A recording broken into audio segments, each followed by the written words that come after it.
anything. We're in the middle.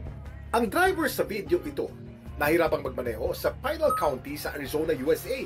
Halos wala na kasi siyang matanaw sa kalsada dahil sa bumalot ditong makakapal na alikabok na kung tawagin, habub. Ang habub, isang uri ng dust storm na karaniwang nararanasan tuwing monsoon season sa Southwest United States.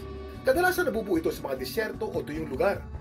Ayon sa US National Weather Service, ang habub ay nagbubula sa malalakas na downdrafts ng mga thunderstorm o yung malamig na hangin na bumabagsak mula sa kulap pababa sa lupa. Pagbagsak ng downdraft sa tuyong lupa, natatangay nito pataas ang alikabok sa ere. Ang alikabok ay naiipon at nagsasama-sama at bumubuo ng isang makapal na pader ng alikabok. Ang mga habub kadalasan ay tumatagal ng 10 minutes hanggang 1 oras, depende sa lakas ng hangin. Kapag maipit sa katulad na sitwasyon, huminto agad sa tabi ng kalsada, isara ang mga bintana at magtakip ng bibig at ilong.